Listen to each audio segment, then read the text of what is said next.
Hello, everyone, and welcome to our episode where we explore the leadership journey to becoming a chief growth officer, really where it is about the skill set, the mindset, and the challenges you will get along the way. I have here a really old friend of mine, which I worked at Microsoft for quite a while, namely Shanthi, who is responsible for the retail and CPG industry strategy. Over to you, Shanthi, and welcome in here. Hold on one second. So I just wanted to check with you. The way I have the view right now, how does it show up for you in the view? Will it be what you see or what I see? Hold on, I just sent a picture. Hold on. I can put that differently. So when I do the clips, I can just show you, I can just show me. Oh, great. Everything. So okay. I just wanted to double check because like right now I'm small and you're big in speaker view. Yeah, but is that okay? I have to say that is okay because the video clipping, especially when we're doing the small clips for Microsoft, for the small clips, which is the ones you use normally, it is then where it comes into. Magic, total magic. Okay, so you have the bit you just did as the introduction, then I'll go ahead and start. Yes.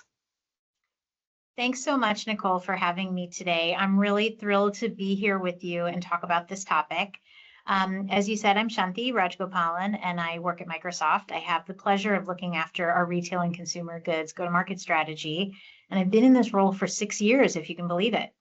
Oh my God, yeah, it's a long time. So I'm pretty sure. Now, let's start in the back. Tell us about your journey and what led you to become a strategist for retail and CPG. Yeah, it's always kind of fun to look back, but then when you think of the actual number of years you've been working, you're like, oh man, I can't tell people because then they'll do the math and figure out really how old you are. But I started my career as a consultant, and I often kind of joke, you can take the girl out of consulting, but you can't take the consulting out of the girl. And a lot of the skills that I learned in those early days of how to really do a current state assessment, identify a future state, be able to create a roadmap to get there, stakeholder management, project management, scope management, documentation, customer presentations, business development. So many of the skills that I learned in my early days of consulting, I think have really served me well kind of throughout my career. But having started in consulting, I kind of got bitten by the retail bug, working with some retail customers. And that really started my journey, kind of working with different retail customers and then moving into consumer products as well.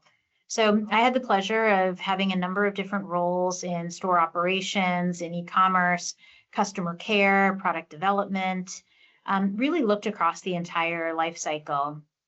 And in some ways, I think that's probably what's brought me to where I am right now, because I can really talk to any retailer or consumer products company about any aspect of their business, technical or business, at an executive level or at a pretty detailed level as a practitioner.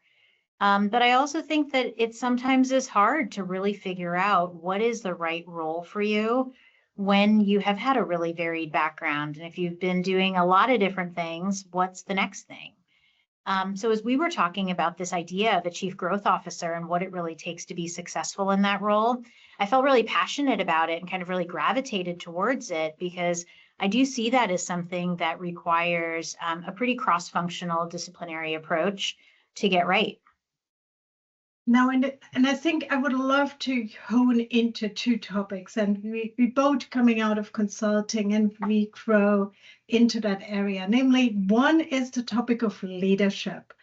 And what was the defining moment for you when you realized you were on a leadership path? And then second, you talked a little bit about the experiences that pivoted and shaped you, but when got it really clear to you, oh my God, I'm actually working now in growth strategy?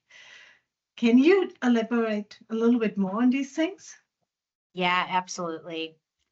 It's interesting on leadership. My mom will often say that even in my grade school, like student, parent-teacher conferences, the teacher would be like, oh, wow, Shanthi is just a natural leader. Like I've always been one to, kind of take charge. And honestly, when we were coming up, people called us bossy, and now we're just like, yeah, we're the boss. So I think I've always been one to kind of, speak up, take the leadership position, really be motivated to get things done. But I think the turning point for me was actually having started in consulting and then gone into industry roles. Bringing those two skill sets together is what really gave me the confidence to just go. And I think that is one of the things I often, kind of coach people on is if you want to be a leader, it kind of means by definition, you're the first in line and you're out there in front. And really think about just take a risk. If you've got an idea, if you think there's an opportunity out there that, could add value to the business, could add value to the team, could add value to yourself, like just take the risk and go after it. And that is really where I think the combination of experiences I've had has helped me be successful in this role in go-to-market strategy. Because very often the growth levers to be like a chief growth officer, it's not the, trodden path. It's not what has come before. It's not the things that have been tried before. So you got to kind of just be willing to say, gosh, if I look at the market, no one else seems to have this kind of messaging. It's an opportunity for us. Let's give it a try. Or no one else seems to be taking this approach. So it's an opportunity for us. Let's give it a try.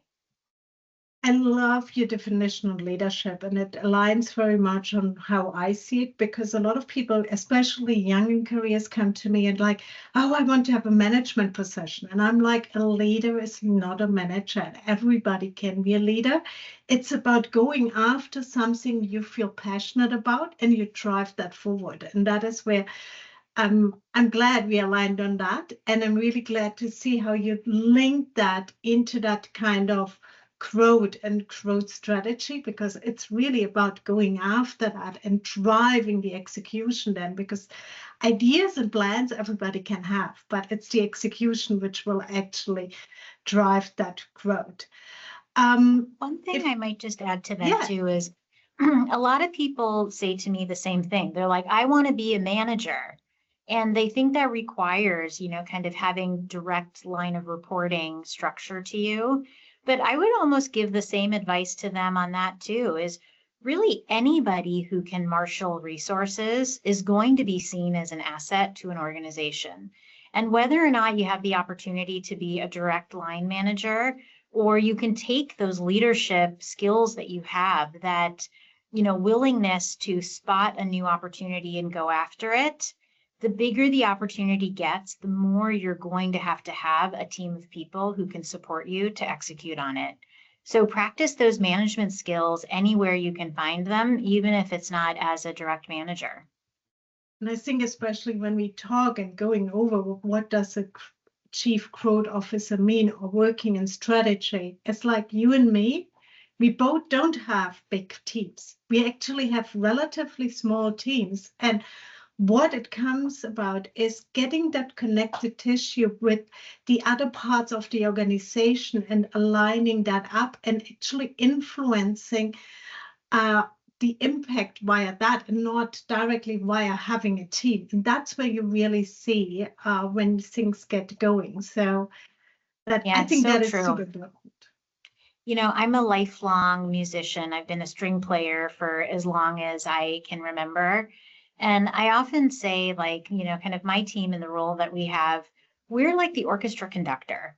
We really have to be able to look across the entire organization from left to right to identify where is their opportunity and how can we really operate through all of these teams and get them to work in harmony, in a way that, like, honestly, if we were just a violinist, I say just, but if we were a violinist or we were a cellist or we were one member of the orchestra, let me tell you, when you're in the thick of it playing in that section, it's really hard to hear what is happening in other parts of the orchestra.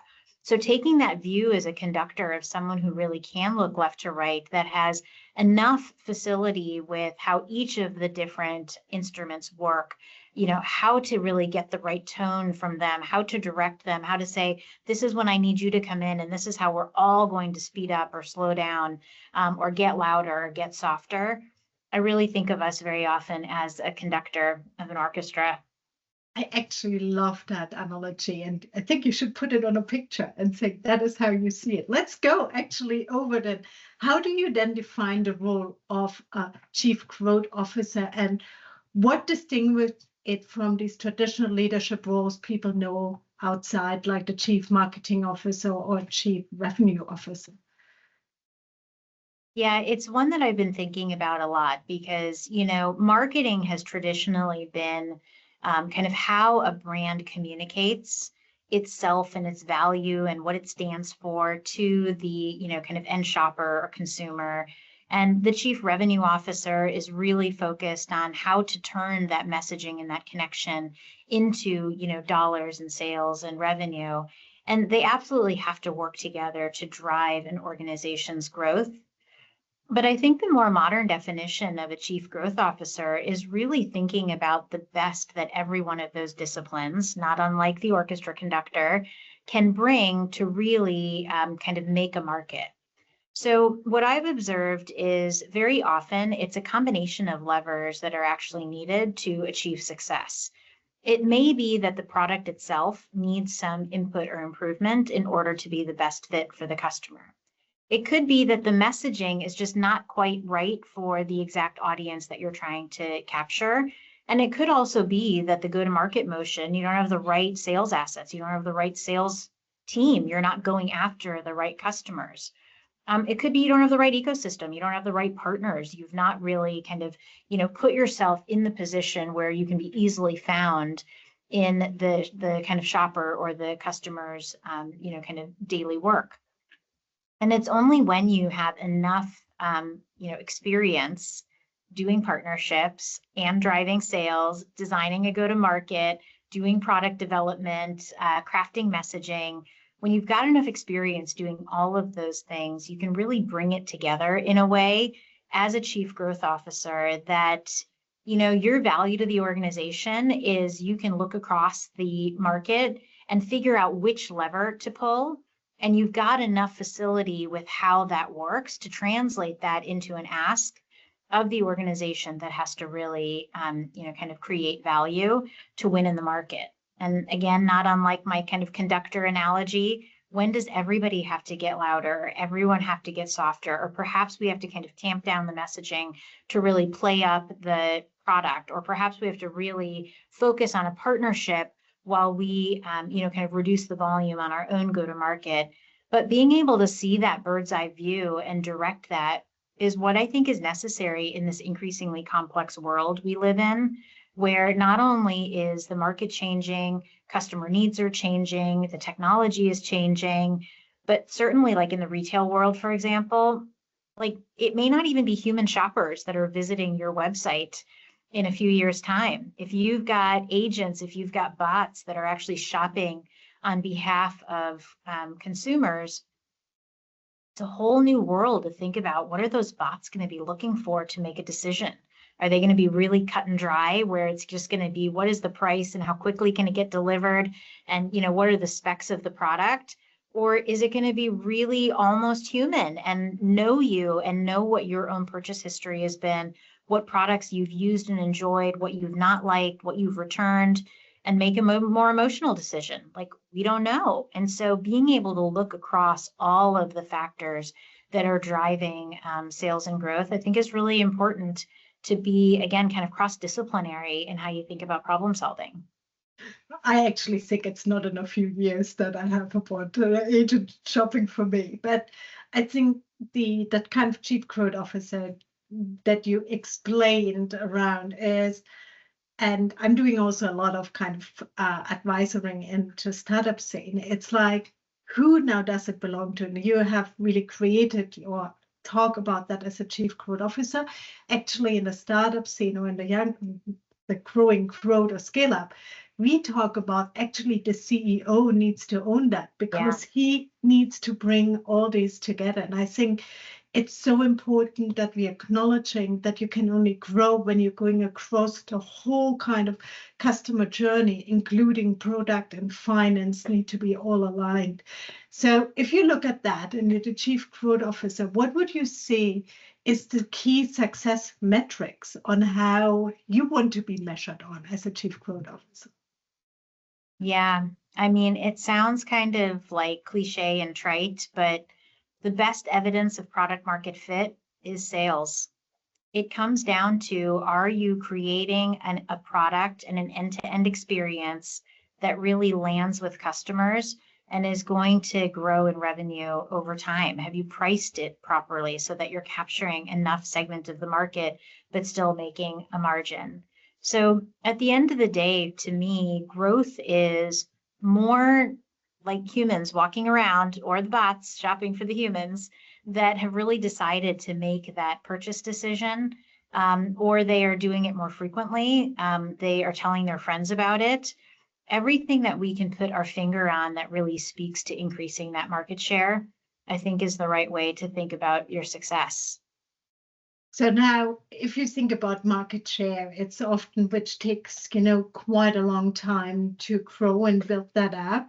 How do you balance long-term success or strategic growth with short-term business objectives?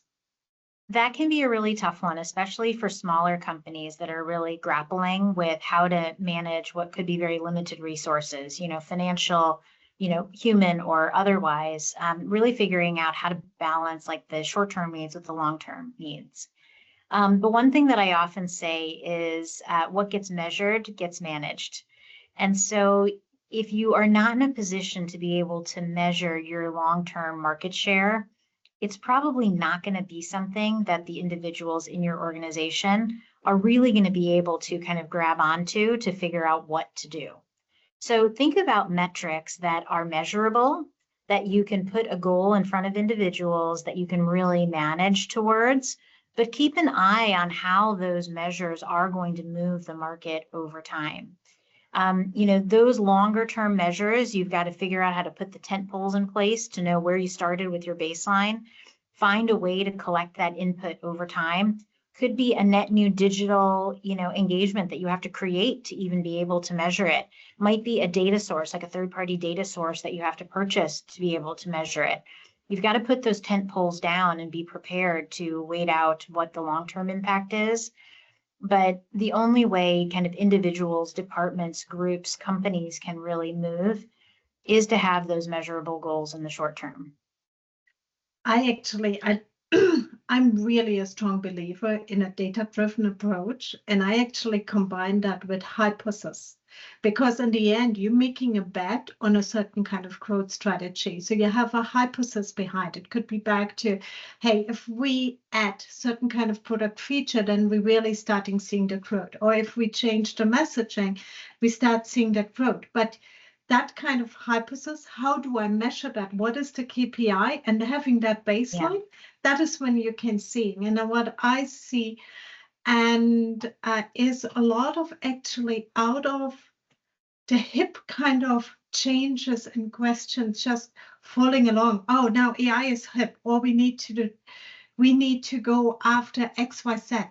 Now, what is his strategy? Yes, you need to measure and you need to pivot, but staying the course is also super important to reach that long term, because you made that bet, and having these goalposts are so important. So just really, really good insight. Thank you very much. So what are the main kind of misconceptions you think about the chief growth officer roles are out there, and which you would like, no, forget that out of you think it's ABC?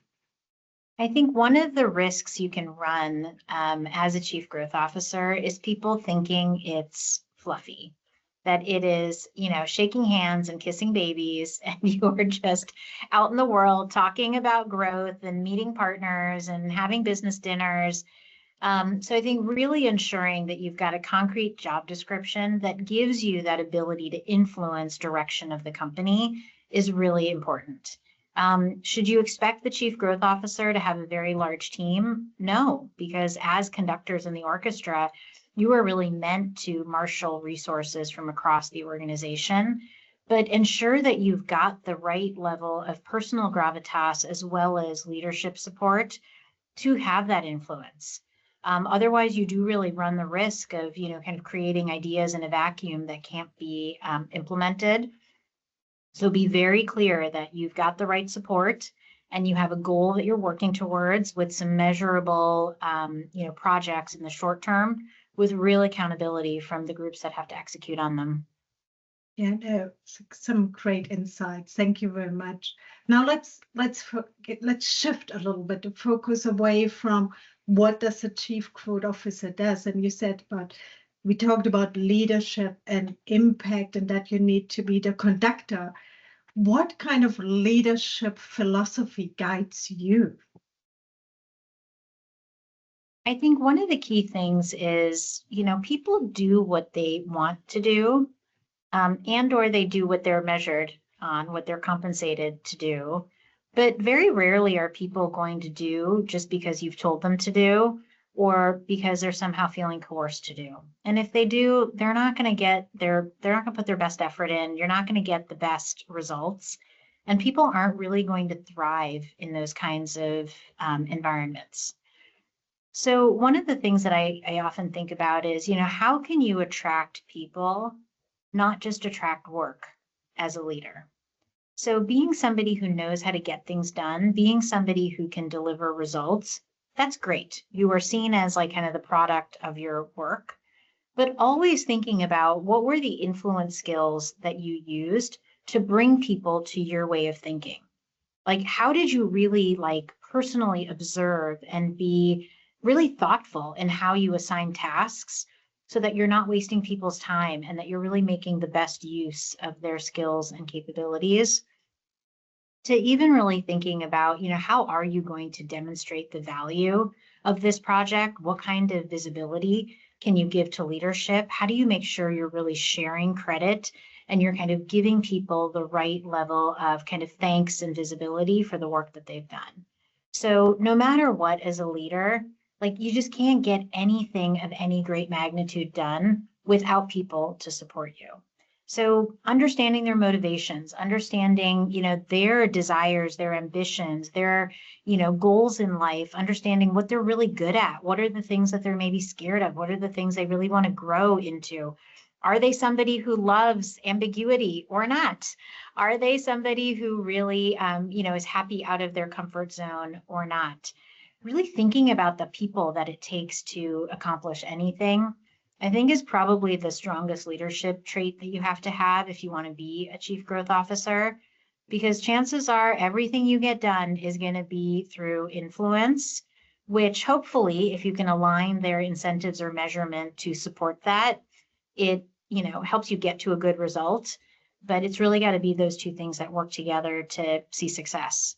Yeah, and I can remember ambiguity is people need to have in their character being able to embrace that, because they can on paper say it as much. And I had that when I did interviews, and I'm like, I want you to challenge the status quo. I need you to live in the ambiguity. I need to get you to really think about where you want to go. And if you're not comfortable with it, then it's better to another job, because it is about changing, paving new paths, like you said before, and that is so critical. How do you cultivate then that kind of growth mindset, especially when you are numbers driven, or even the incentive? In Microsoft we have model coach care and the objectives they need to hit. How do you instill that kind of growth mindsets within your team and then even the organizations? Because that's where you want to go. But on the other side, I know that objectives and goals can actually work contrary to that one. Yeah.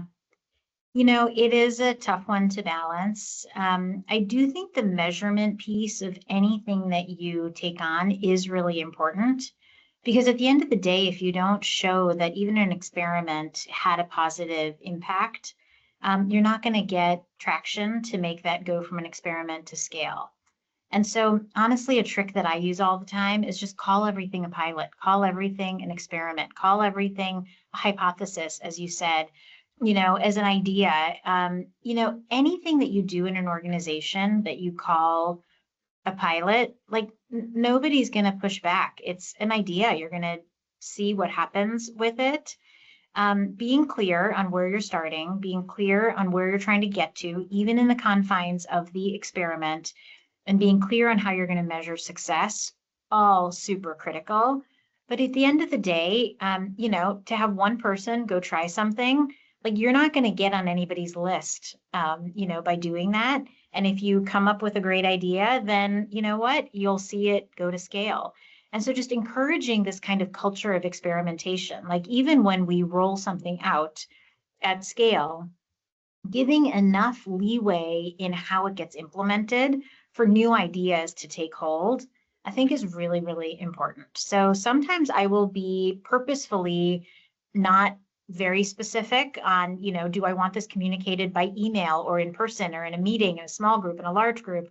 I'll just say, look, we need to get the word out about something and wait and see what people do. And you'll see that people will take all different tacks and then they'll tell you how it worked. Like, we did it in a small group and it was like, kind of not that interesting. And one person raised their hand and then the rest just walked away. Or they did it in a big group. And like, you know what? The energy of the group and kind of that idea of it being a sea change really caught on.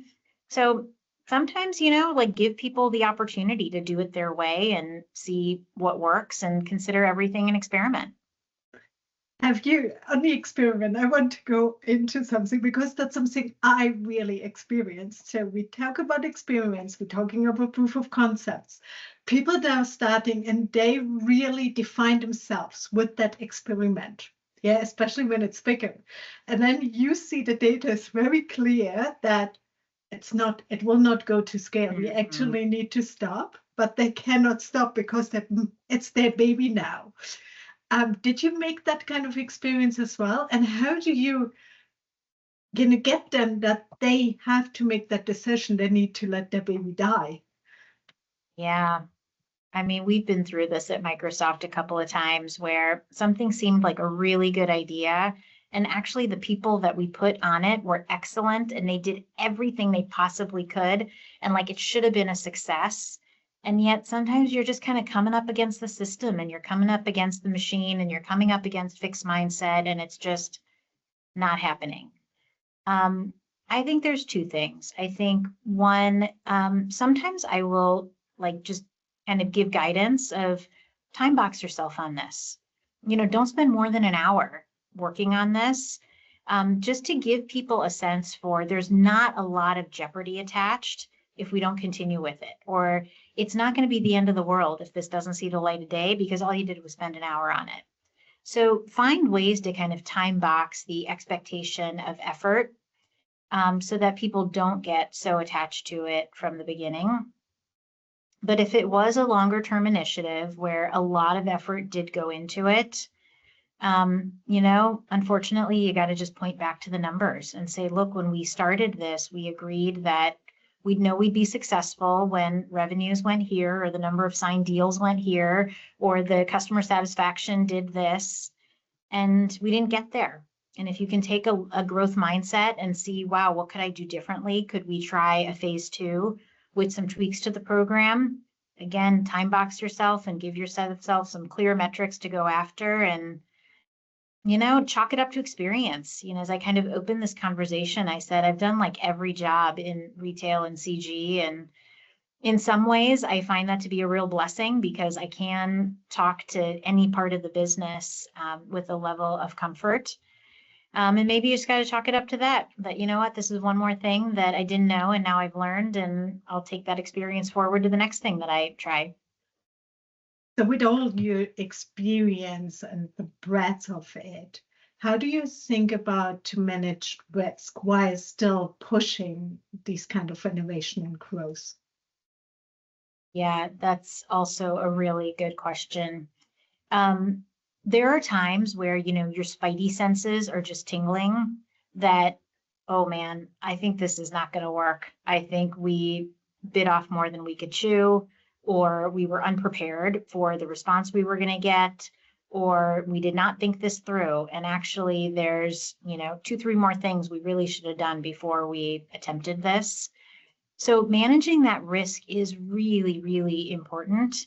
And I often tell people, one, be observant, ask for feedback. The more voices that you have and the environment that you create that helps people feel comfortable speaking up, that's the only way to ferret out those risk factors. And then trust your gut. Like when those spidey senses are tingling that like, boy, I don't think this person is aligned. They're probably not aligned. So ask for feedback, but trust your gut and really use that to your advantage to figure out if you're on the right track or not.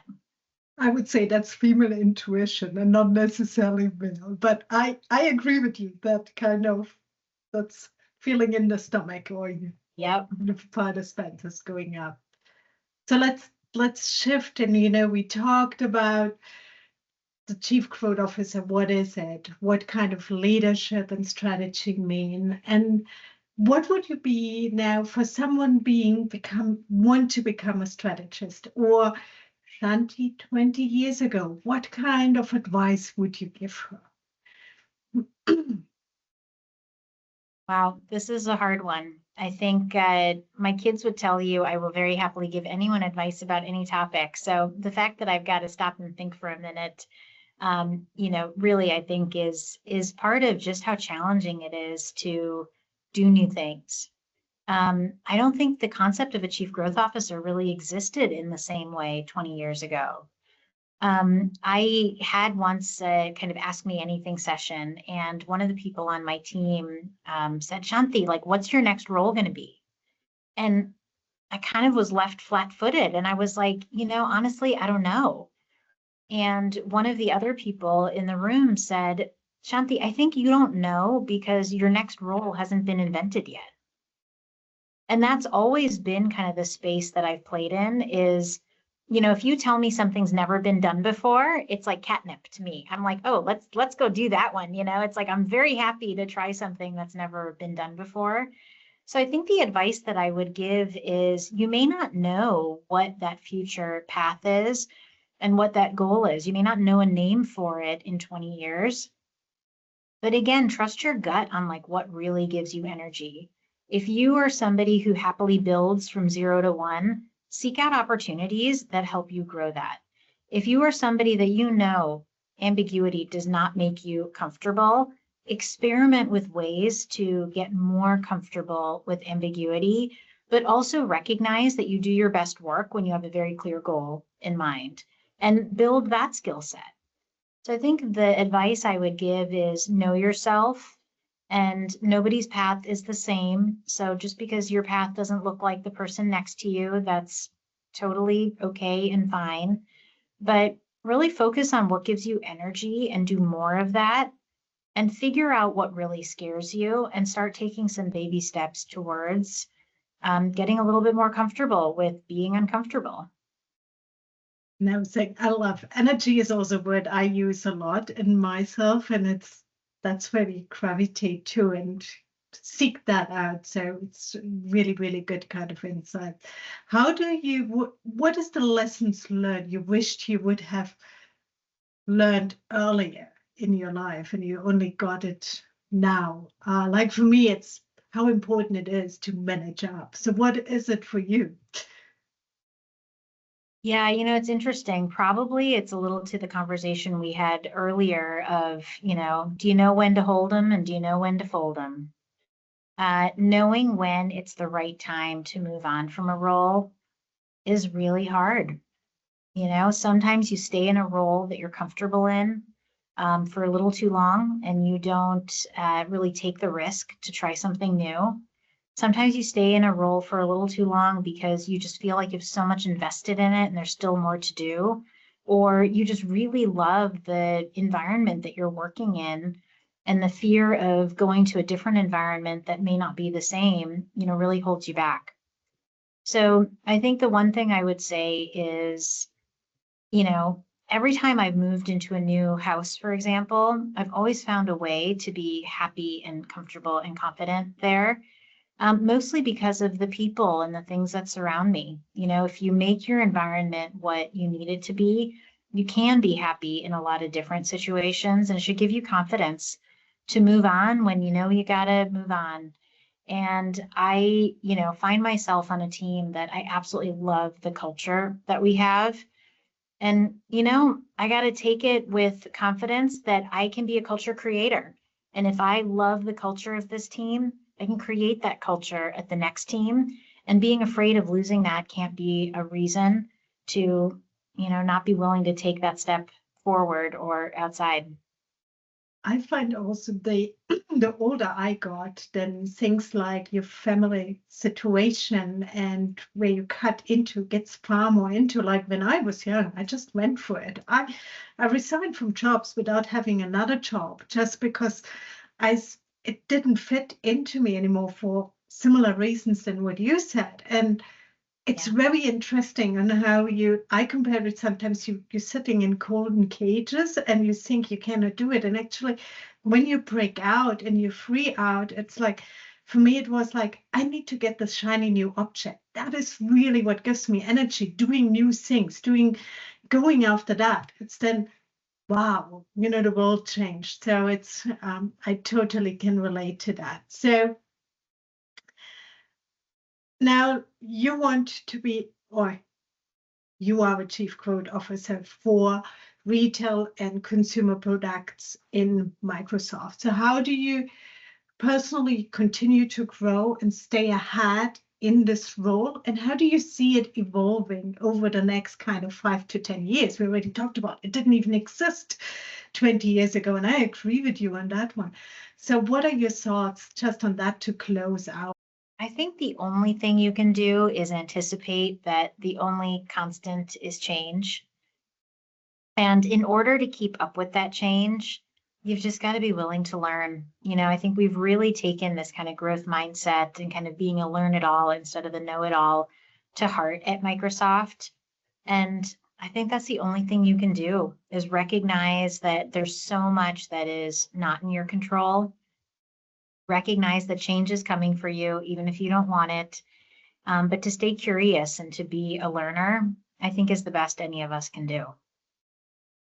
So thank you very much, for all your thoughts and, the great insights. Where can people find you and follow your work? Anytime you want to do business with Microsoft, I'm very happy to make any introductions that I can. Also on LinkedIn, so please feel free to connect with me, and I look forward to getting to know you.